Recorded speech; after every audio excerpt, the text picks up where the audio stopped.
side, and then that'll start on this. Yeah. Okay. Good morning, good afternoon, good evening, wherever you're watching this from. Welcome to today's free online microbiology seminar. I'm Gillian Peterson. I'm coming to you from Vienna, where, as you can see, our local public transport authority today released a couple of new Zoom backgrounds for those missing their daily commute. So here's a nice little picture of Vienna for you. It's really exciting for me as part of the ISME Early Career Scientist Committee to be able to join the micro seminars team of Lizzie Wilbanks, David Baltras, and Cameron Thrash to help keep us connected with these seminars. We regularly have live audiences, as I've seen over the last couple of weeks, of over 100 people. And I've also just seen that our recorded talks from the last few weeks have gotten more than 500 clicks, more than 500 accesses each. So this is overwhelming as a response from the community. Great to see you all here. So no pressure on our speakers there.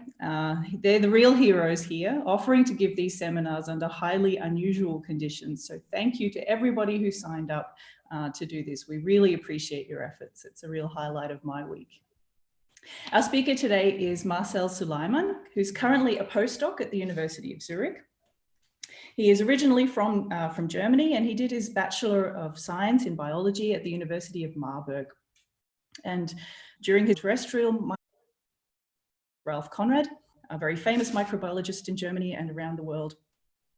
And after this experience in the lab, he then moved to the University of Münster to do a Master of Science in Biotechnology, where he worked in the lab of Bodo Philipp.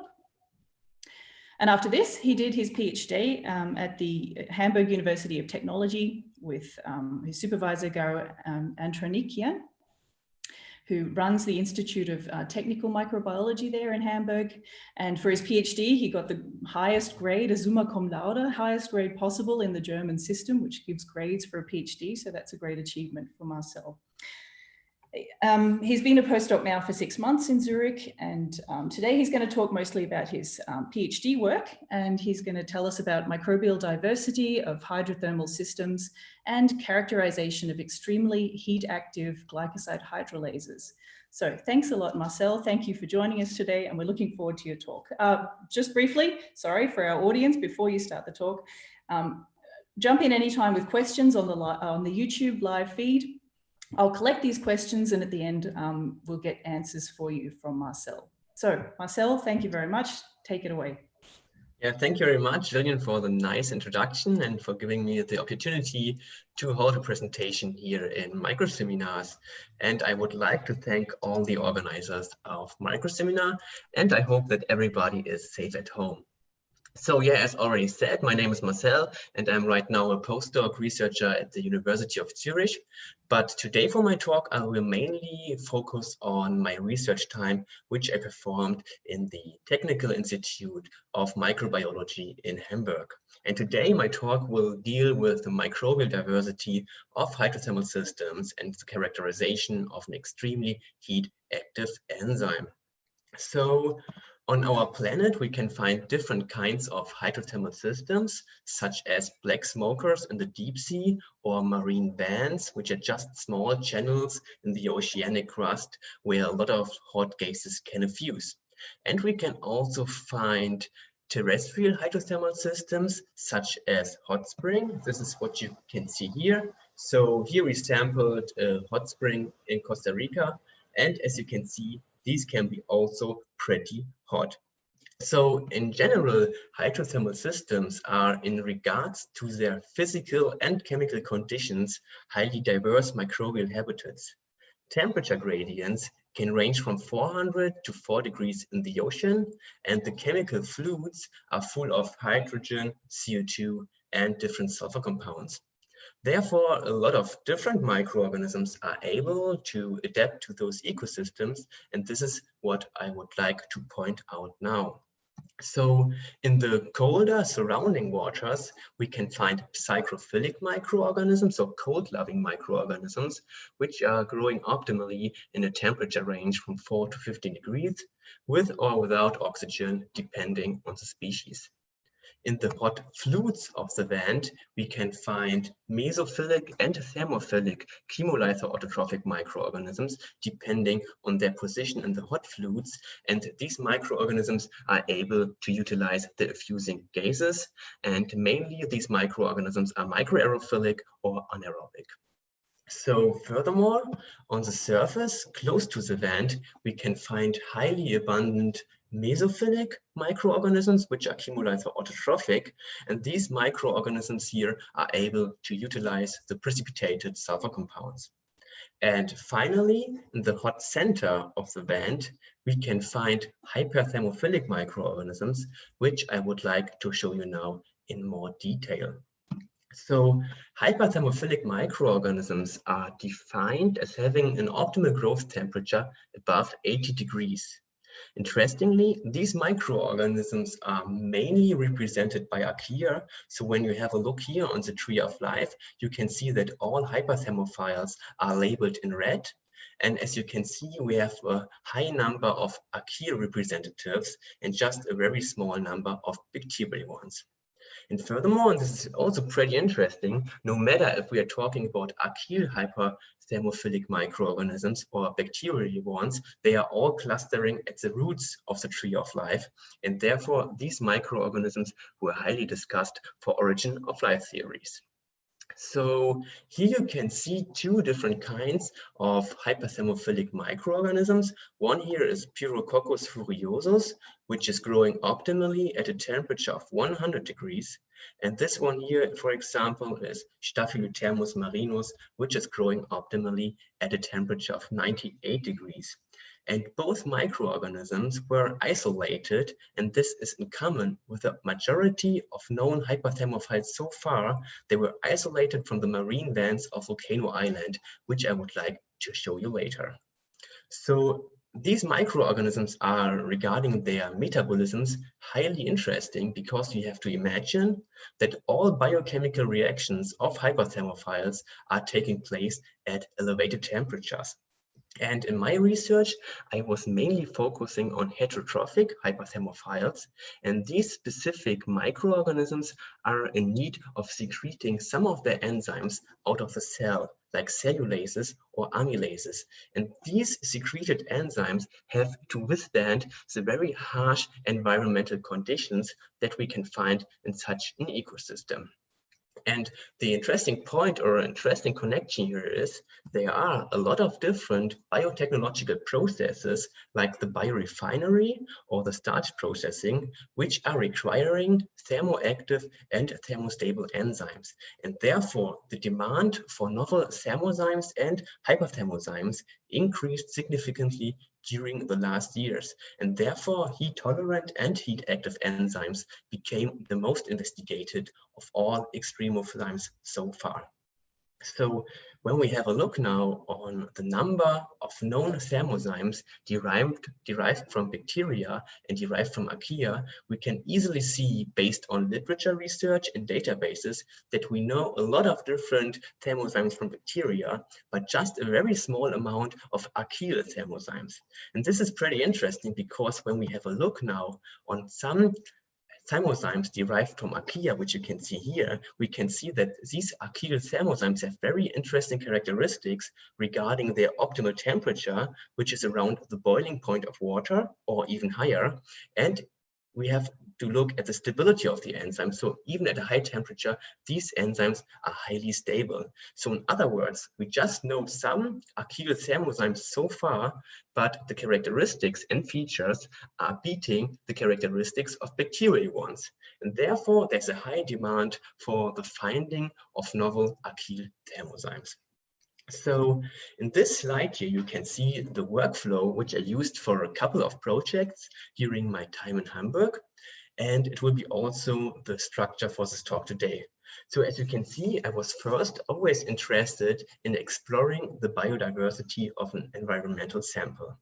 In the second step, I was interested in performing enrichment cultures in order to analyze substrate-dependent population dynamics. So in other words, how does the microbial community change from the original sample to the enrichment cultures?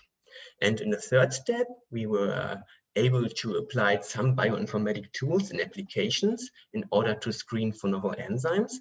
And in the fourth step, we were able to produce the enzymes and characterize it afterwards. And today, I would like to show you this workflow with an example of the marine vents of Volcano Island. So the shallow marine vents of Volcano Island are pretty famous because, as I already told you, the majority of known hyperthermophiles known so far were isolated from these vents.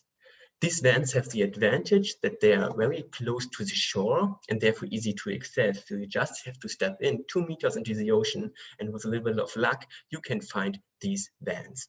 So here you can see Karl Stetter taking the samples. So sediment and water samples were taken at a depth of 20 centimeters from 2 different vents, which were located in a distance of 2 meters to each other. And the interesting thing about these samples is both samples were taken at a temperature of 100 degrees. So the first thing that we did was to analyze some chemical parameters of the samples. This is what you can see here. So both had a pH of around 5.9. And as you can see, all characteristics are pretty comparable. And the samples were really rich on sulfate concentration. And our objective for these samples now were to analyze the biodiversity of the samples by performing a metagenomic approach. And before I will show you the results of our diversity analysis for the sample YS2, I would like to give you a very short overview about the software or the pipeline which we used for analyzing the biodiversity. Just for those of you who are not so familiar with Megan, so Megan is a great tool. It's a program which allows the optimized analysis of very large metagenomic data sets, and it was developed by Husen and colleagues from the University of Tübingen. So our workflow was the following. First, we need our hydrothermal sample. Then we perform easygoing DNA extraction, and then we perform the sequencing of the DNA, mostly with MiSeq Illumina sequencing. And then Megan is able to align reads to protein data banks using the pipeline Diamond. And then Megan is able to perform a taxonomic, but also functional binning, which is really cool. And the great thing about Megan is that it's performing the so-called lowest common ancestor algorithm, which means if we have a read which is highly conserved in a lot of different microorganisms, then this read will be assigned to a high-level taxa, for example, phyla. If we have, in contrast, a read which is highly specific for just some microorganisms, then this read, the specific read, will be assigned to the genus or to the species level. So in other words, Megan is able to perform a functional binning of reads to all levels of the phylogenetic tree. And this gives you really nice results. So we applied this method here now for the samples of the marine vents of Volcano Island. And I would like to show you now some of the results. So starting here on domain level, so again, the sample was taken at a temperature of 100 degrees. And as you can see, the diversity here on domain level, the sample was dominated by archaea with a relative abundance of 57.6% compared to 42.4% of bacteria. If we have now a closer look on the genus level, you can see that the sample was pretty diverse. So we detected more than 110 different genera. And you can easily see that the sample was totally dominated by 4 major genera, which are Staphylodermus, a hyperthermophilic archaeon, Sulforimonas, a sulfur-dependent bacteria, Thermococcus, again, hyperthermophilic archaeon, and Sulforovum, chemolytho-autotrophic sulfur-dependent bacteria. So all in all, the sample was clearly dominated by hyperthermophilic archaea and chemolytho-autotrophic sulfur-dependent bacteria. And when we compare now our analysis with a general view for such an ecosystem, we can say that our analysis confirmed this general view because our analysis was able to detect every kind of microorganisms, of temperature behavior, and of metabolisms, which we expect to play part in such an ecosystem. And that was the first time that the pretty famous marine vents of Volcano Island were analyzed with such a metagenomic approach, and we could confirm that, in other words, we found all the microorganisms again, which were once isolated from these vents. And we did much further analysis for sure. You can look it up in this paper here. Will find a much more detailed way about the diversity of the marine vents of Volcano Island. And we also confirmed all the metagenomic approaches by DGGE, so on a 16S rRNA approach. And this confirmed our results again. But the last thing I would like to show you now about these vents is the archaeal community of the vents, because as I told you in the beginning, we took samples from 2 different vents which had more or less the same temperature with 100 degrees and more or less the same chemical parameters, so the same content on sulfur and so on. And as you can see here, when we look at the archaeal diversity of these samples, we can find a very comparable archaeal community in both samples. So both samples were clearly dominated by the hyperthermophilic archaea Staphylococcus, Thermococcus, and Erythrithium. And this is, I guess, a very nice way to show you that environmental conditions are shaping archaeal communities, and for sure vice versa, that archaeal communities can also shape environmental conditions. So by performing this diversity analysis, we know now that the samples are containing a high diversity on hyperthermophilic microorganisms. And this insight we wanted to use in order to perform high temperature enrichment cultures. And this brings me now to the next step, to the enrichment cultures. And since I was also interested in this project in finding novel cellulose degrading enzymes, we chose to perform enrichment cultures on cellulose. So in detail, we used volcano sample YS2 as inoculum and performed enrichment cultures under the following conditions. They were anoxic, they were incubated at a temperature of 90 degrees, and cellulose was the sole carbon source of the enrichment cultures. So we took 1% as inoculum of the sample here and let the enrichment cultures incubate for 2 weeks. Before again, 1% of the enrichment culture were used as inoculum for transferring into fresh medium. And as you can see, after the growth of the culture, you can see here that they were growing pretty good by the microscopic observation. So after the incubation time of in total 4 weeks, we were able to extract the DNA again from this enrichment culture, and now to perform also here a metagenomic based diversity analysis. And now we are able to compare the original sample with the enrichment culture. And this is what I would like to show you here, starting again on domain level. And interestingly, as you can see, the enrichment culture was clearly dominated by archaea with a relative abundance of 96%. And when we compare now the diversity of the culture and the original sample on genus level, you can see that we get a totally community shift. So again, in the original sample, we detected more than 110 different genera. And in the enrichment culture, we just were able to detect 25 different genera.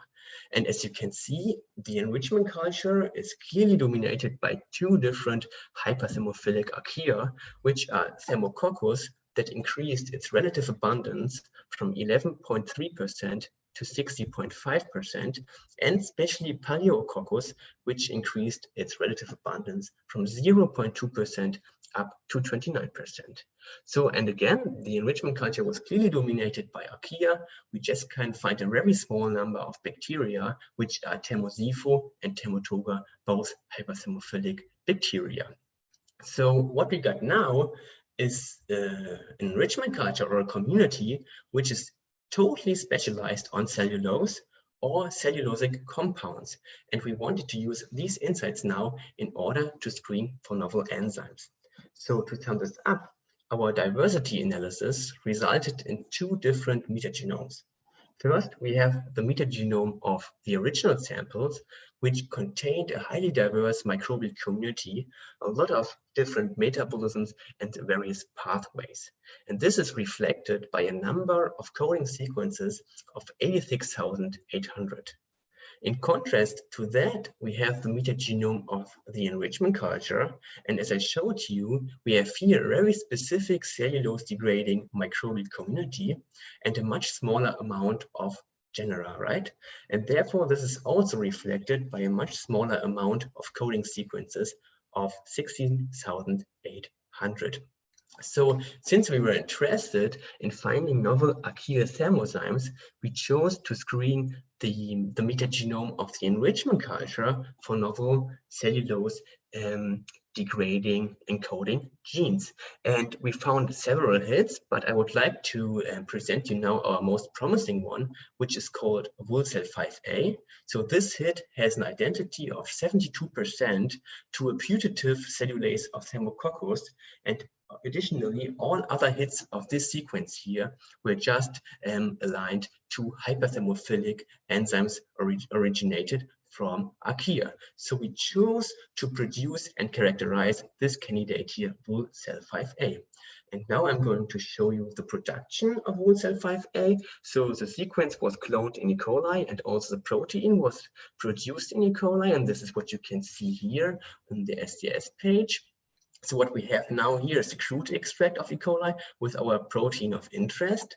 And the next thing that we did was to perform a heat precipitation. So this is one of the big advantages when you're working with thermozymes. You just perform a heat precipitation. So we took the crude extract of E. coli, incubated it at a temperature of 70 degrees for 5 minutes. And as you can see, you get rid of a lot of E. coli proteins. This is really cool. And in the next step, we performed a nickel anti-achromatography. And as you can see, this resulted in a very pure protein. So the production of Wol-Cel5A of this novel archaeal enzyme was successful. And after the successful production, we were able now to analyze this novel enzyme. What are the properties, right? And the first thing I would like to show you now as a substrate spectrum of Wol-Cel5A. So what you can see here on the y-axis is a specific activity in units per milligram. And on the x-axis, you can see different substrates which we tested, which are all plant-based, okay? And as you can see here, based on the results, Wol-Cel5A shows a very high activity towards so-called mixed-link substrates, so beta-1,3, 1,4-link glucose substrates, which are, for example, barley beta-glucan or lichinan. And Wol-Cel5A showed also a nice activity towards cellulose and towards mannose-based substrates like mannan or galactomannan. And we were able to confirm all this activity by performing a HPLC analysis. Here you can see one example. So the red line is the reaction without the enzyme, so nothing is happening. And the black line represents the reaction with the enzyme. And as you can see, we have a high occurrence of cellular triose and also small fractions of glucose. So the first thing that we found out is that the enzyme has a really nice substrate spectrum. But our biggest interest was the thermoactivity, right? So that was the next thing that we did, and this is what you can see here. And as you can see, the highest activity of Wol-Cel5A was measured at a temperature of 115 degrees. And also at a temperature of 130 degrees, we still could measure more than 35% residual activity. So this enzyme seems to be highly thermoactive, and we had to perform all those reaction assays in an oil bath because water was not hot enough anymore, right? So now we know that the enzyme has a very nice substrate spectrum and is highly thermoactive. So the next thing that we did was perform something which is called a filter paper assay. So we just took a Whatman filter and put it into buffer without the enzyme and with the enzyme. And as you can see, after incubation of the reaction mix with the enzyme and the Whatman filter, we have clearly a degradation of cellulose within 5 days at a temperature of 90 degrees. So thermoactivity and a nice substrate spectrum is cool, but for an enzyme and for the characterization of an enzyme, the stability is always very important. And this is the next step which we did, and this is what you can see here. So here you can see we incubated the enzyme Wol-Cel5A for 2 days at a temperature of 75 degrees. And as you can see here, based on the results, no loss of activity was measured after incubation of Wol-Cel5A at 75 degrees for 2 days. So this enzyme is thermoactive and also highly thermostable. And just to give you a small reminder, so we know now a lot of different thermozymes, but the processes which are underlying the stability of thermozymes are still highly discussed because they are sharing the same amino acids than mesophilic enzymes, right? So there's nothing special, but there are for sure a lot of different theories which are focusing mainly on intermolecular interactions or electrostatic interactions, and also the packing efficiency of the whole protein. So the research here is still very interesting. So this was just a small part of the characterization of Wurzel5a. If you want to learn more about this enzyme, you can check out this paper here.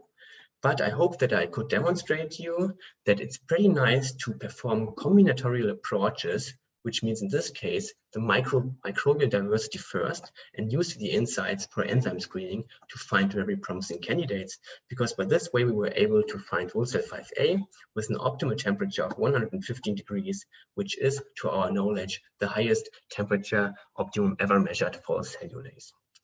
And before I will end my talk, I would like to come back to the biodiversity for 2 slides, because as you remember, when I showed you the results of the marine bands of Volcano Island, you probably recognize that we have a high amount of mesophilic, microaerophilic, sulfur-dependent microorganisms in our samples, which are, for example, highly abundant sulforimonas and highly abundant sulforovum, right?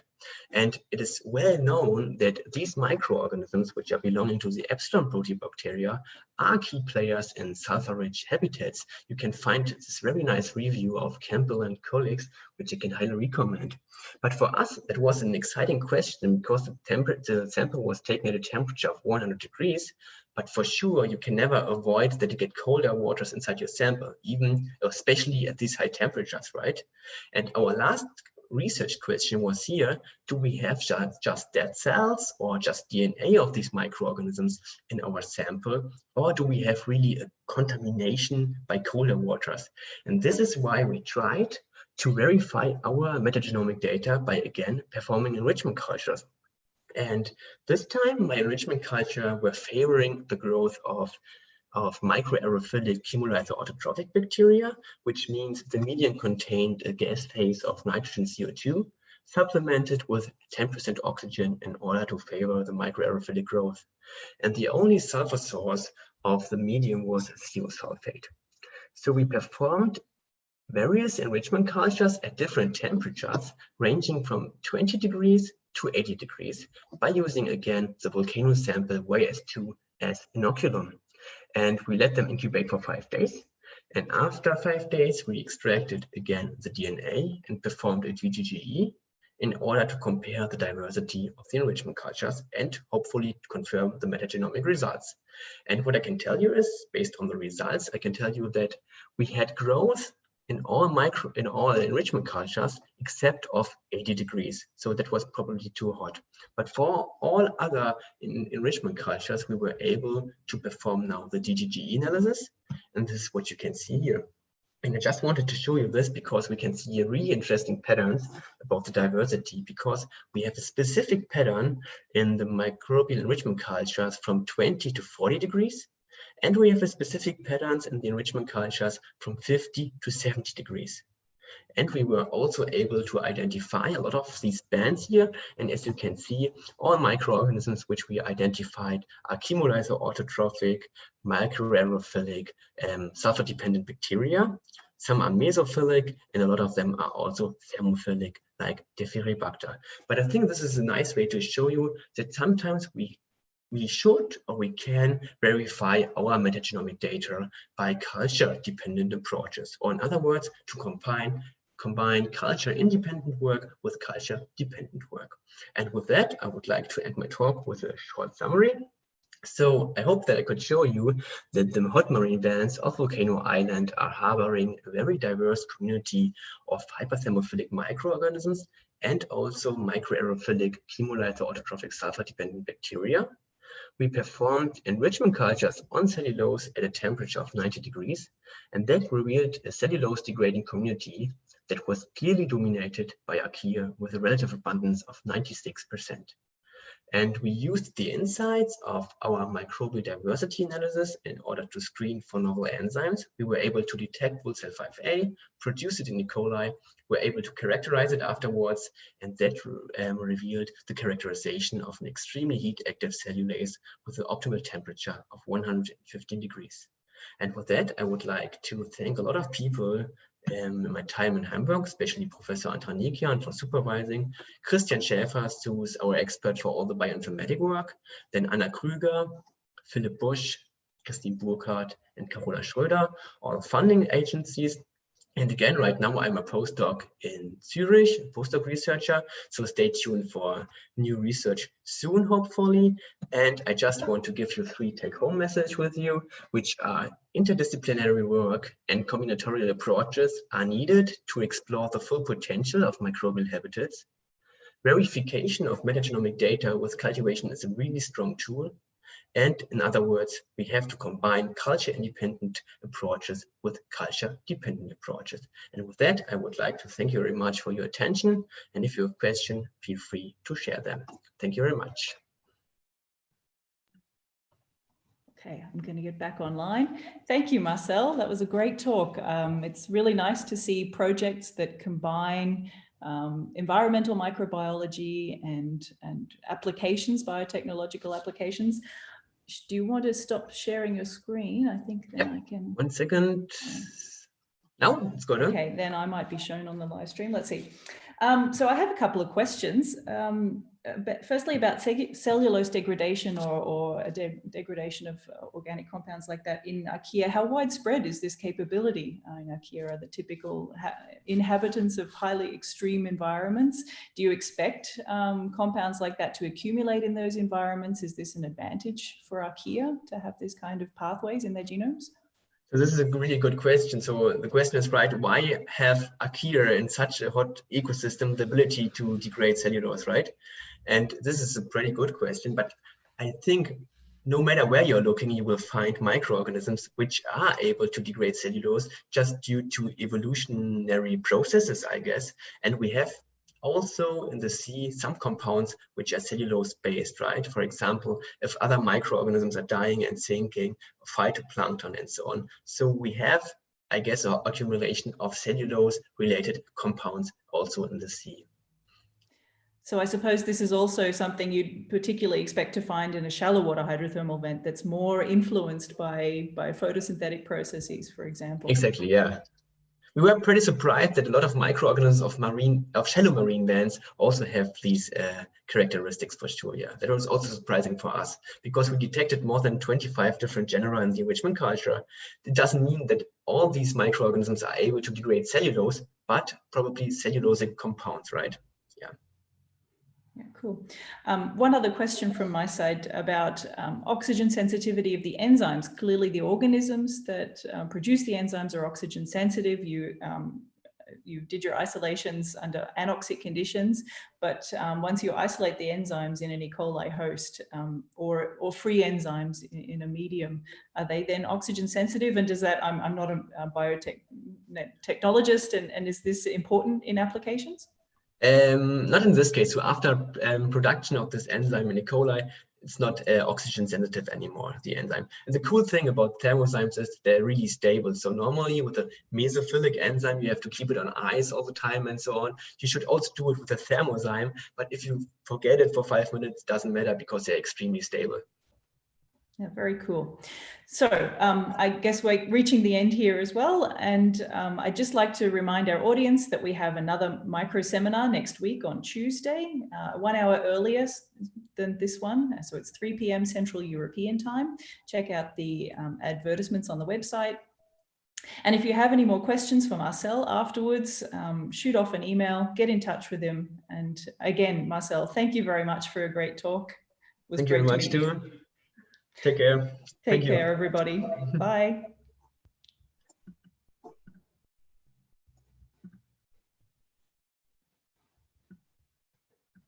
Okay.